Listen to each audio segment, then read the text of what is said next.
Classic wisdom. Buffett didn't just read it, he lived it. Patience, discipline, and thinking long-term really separate the investors from the speculators. You need to understand that it's not about quick moves, but about staying in the game long enough for the power of compound interest to truly take effect. Warren Buffett says The Intelligent Investor is the best book about investing ever written. And he literally said that reading this book at 19 years old changed his entire life. When I read it, it kind of changed the way I see money forever too. Because this book doesn't teach you how to predict the market. It's not going to sell you some secret formula for getting rich overnight. What it actually teaches you is how to think about money, investing, and risk in a way that keeps you safe. And it helps you build wealth over the long term. And today, I'm breaking down the 5 biggest lessons from it. The ones that will save you from a lot of pain, help you avoid stupid mistakes, and finally show you what it actually means to invest intelligently. Rule number 1. Mr. Market. Let's start with probably my favorite idea in the whole book. And it's the one most people get completely wrong. Imagine you own a small local coffee shop. Nothing fancy, but it makes good money, regular customers, strong profits. You love it. Now every single day, this strange neighbor, let's call him Mr. Market, comes running up with a new offer to buy your coffee shop. Day 1, he comes running. I'll give you $900,000 for this place. Coffee shops are hot right now. You're thinking, sounds crazy, but noted. Next day, Mr. Market shows up looking miserable. Coffee is dead, man. I'll give you $40,000. You should sell before it's too late. Day after that, he's back. Good news, $650,000. I changed my mind again. Coffee is cool now. And this happens every single day. Now here's the obvious question. Would you take him seriously? Of course not. You'd wave him off. But strangely, when it comes to the stock market, people listen to Mr. Market like he's some kind of financial oracle. Stocks go up, everyone's suddenly a genius. Stocks go down, everyone panics and sells. Why? Because the market feels official. It's on the screen. It's in the news. It feels serious. Graham's point is that Mr. Market's behavior is no more rational than your most dramatic friend. He's emotional, he's dramatic, he's obsessed with fear and greed. And most of the time, he's wrong. You don't have to sell your coffee shop just because he's feeling gloomy today. Same goes for your stocks. So what's the smart move? Use Mr. Market to your advantage. When everyone is panicking, prices drop. That's where opportunities show up. When everyone is euphoric and throwing money at stocks like it's free coffee, maybe it's time to slow down and not overpay. Think about it. During the crash of 2020, great companies like Microsoft, Apple, and Amazon got a lot cheaper. Not because they suddenly became bad businesses, but because Mr. Market was having a meltdown.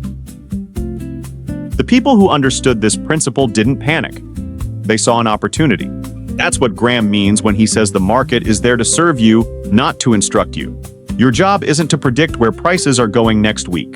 Your job is to understand the value of what you own and act only when it makes sense. That's how you win long term. Not by chasing every move, but by knowing when to sit tight and when to take advantage.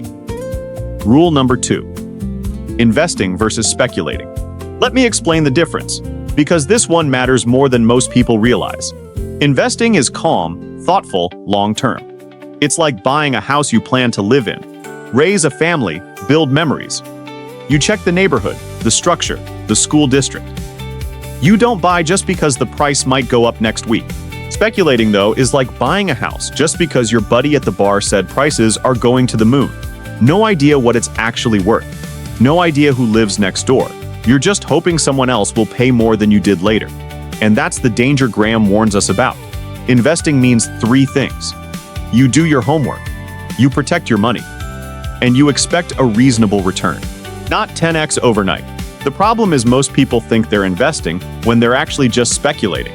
They're chasing hot stocks, meme stocks, trending tickers.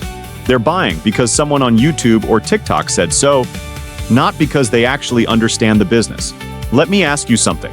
If I offered you a small piece of a pizza shop you've never seen, don't know the owner, have no idea if it even sells pizza, would you buy it just because I told you it was going to blow up? No way, right? But people do this with stocks every single day. Here's a famous example. During the dot-com bubble of the late 90s, people were investing in anything with .com at the end. Didn't matter if the company had zero revenue. Didn't matter if they sold nothing but dreams. Prices exploded, and then everything crashed. Why? Because people weren't investing. They were speculating, hoping to get rich fast without any real understanding of value. Graham's rule is simple. Treat a stock like what it actually is, a piece of ownership in a real business. With employees, products, revenue, good months, bad months, just like any normal business. If you wouldn't buy the whole business, why would you buy a small piece of it without understanding it? That's the mindset shift. It doesn't mean you can never take risks, but if you do, you better know why you're doing it, what it costs, and what your exit looks like if things go sideways. Investing is boring sometimes. Yes, but boring builds wealth. Speculation just creates screenshots of your account before it crashes. If you treat companies like companies, not like lottery tickets, you're already ahead of most people out there. Rule number 3. Margin of safety. This is one of the smartest things Benjamin Graham ever taught, and almost nobody talks about it correctly. Here's the big idea. Never pay full price for anything, especially not stocks. Because no matter how smart you are, no matter how much research you do, things can go wrong. The economy can shift. A company can stumble. The market can panic for no reason at all. You need a cushion. You need room for error. Think of it this way. If you're building a bridge and the cars crossing it weigh 10,000 pounds, do you build the bridge to handle exactly 10,000 pounds? Of course not. You build it to handle 30,000 pounds, just in case. That extra strength is your margin of safety. Same with stocks. Say you figure out a company is worth $55 per share. Do you buy it at $55? No, not even at $48. You wait until it drops to $35 or below. That gap protects you, gives you room to breathe if something goes wrong. Look at 2008. During the financial crisis, people were dumping stocks left and right. Strong companies, Johnson & Johnson, Coca-Cola, and others, were trading well below their real value, just because people were scared. That's when investors like Warren Buffett were buying aggressively. Why? Massive margin of safety. He wasn't guessing. He was picking up value on sale. And here's something people always ask. What if I love a company but the price keeps going up? Great question. And it happens all the time. Say you love Apple. You've done your homework. You believe in it long term. But the market keeps pushing the price higher and higher. FOMO kicks in. It's tempting to just jump in. Don't. A great business at the wrong price is still a bad deal. If it's too expensive right now, you don't chase. You stay patient. You add it to your watch list. You follow the business, not just the price. And you wait for Mr. Market to do one of his classic moves again. Trust me, he always does. Warren Buffett once said the stock market is designed to transfer money from the impatient to the patient. Your edge isn't just knowing what to buy. It's knowing when to buy. You wait for that price where you have room for error, where the risk is low and the upside is solid. That's the move. Rule number 4. Know which investor you are. This next idea from Benjamin Graham is important because it saves you years of confusion and frustration. Here it is. You are either a defensive investor or an enterprising investor. There is no middle ground. Let me explain it the simplest way possible. Imagine 2 types of people at the gym. One shows up casually, moves around, lifts some weights, feels healthy, goes home. They're not training to compete. They just want to stay fit and not get hurt. That's your defensive investor. The other person, they have a plan, a coach, a meal prep routine, supplements. They track every workout. They want results, they want gains, and they're putting in serious time. That's your enterprising investor. Both are good. Both are smart, as long as you know which one you are. If you're defensive, here's what that looks like. You don't chase individual stocks. You don't time the market. You don't treat financial news like breaking news. You buy broad index funds like the S&P 500. Maybe add bonds depending on your age. You invest consistently every single month, whether the market is up, down, or sideways. That's dollar cost averaging. You check your portfolio once a year, rebalance if needed. Then you let compounding do its thing. That's how most people win, long term. And there's absolutely nothing wrong with it. But if you're wired differently, if you actually enjoy researching companies, reading financial reports for fun, hunting for undervalued deals like a financial detective, then great. Go enterprising. That's what a young Warren Buffett did. But know that it's work. Serious work. And it's not for most people. Graham was very clear about this. If you don't have the time, the skill, or the genuine interest to research properly, be defensive. If you're obsessive, disciplined, and willing to outwork everyone else, go enterprising. But do not try to play in the middle. That's where people get wrecked. They end up chasing trends, buying high, selling low, panicking every time the market drops. That's how people lose money and confidence at the same time. Pick a side, commit to it, and stop making it complicated. Rule number 5, emotional discipline. Let's talk about the part nobody wants to admit. Your emotions are probably your biggest enemy when it comes to investing. Benjamin Graham was very, very clear about this. He said the difference between successful investors and unsuccessful ones isn't intelligence, it's emotional discipline. We've all seen it happen. The market drops 5% and suddenly everyone acts like it's the end of the world. People start panic selling. Oh no, my stocks are going down. Relax, they were up 40% last year. Or the opposite. Some random stock explodes overnight. Everyone's posting screenshots on Twitter, flexing gains. What happens? Greed kicks in. FOMO takes over. Maybe I should jump in on this too. Look at history. Markets drop, recover, drop again. The dot-com crash in 1999. The financial crisis in 2008.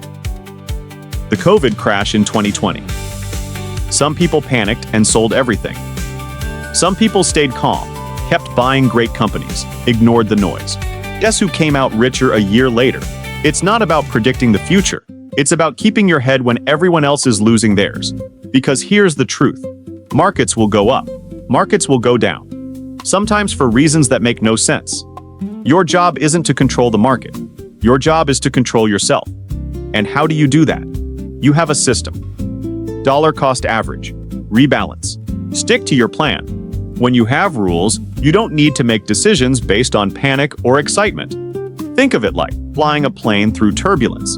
The pilot doesn't start freaking out because of a little bumping. They follow the system. Same thing with investing. All right, let's bring it all together in a way that actually helps you when you get back to your money. Think of these 5 rules as pieces of a puzzle. They work best together, not alone. First, treat stocks like what they actually are. Pieces of real businesses. Every time you think about buying something, ask yourself, would I be happy owning this for 10 years, even if the price didn't move tomorrow? If the answer is no, forget it. Then, protect yourself with a margin of safety. Don't buy when markets are hot. Be patient. Wait until the price gives you a cushion, not a headache. That saves you from expensive mistakes. Next, when Mr. Market throws a tantrum, you don't join the drama. Let others panic. You stay calm. Sometimes the best move is no move at all. After that, figure out who you are. If you don't want to do the deep work, stick with index funds. If you love the research, go for it. Just commit. Don't float somewhere in the middle wasting time. Finally, master your emotions. That's the glue that holds everything together. Without discipline, none of this matters. Build habits that make it automatic, dollar cost averaging, rebalancing, ignoring the noise. Use these 5 rules together and they protect you from yourself, from the hype, and from the madness of the market. That's what the stackers understand. It's not about being the smartest person in the room. It's about being the most consistent one and staying in the game long enough for compounding to do what it does. Hey, this book is a monster. What we just covered is only scratching the surface. There's a lot more inside. So if you want me to go deeper, if you want a part 2 where we unpack even more from The Intelligent Investor, drop a comment below and tell me. And share this with someone who needs to hear it, not tomorrow. Right now. It might be the most useful thing you do for them today. Go make your money work. I'll see you in the next one.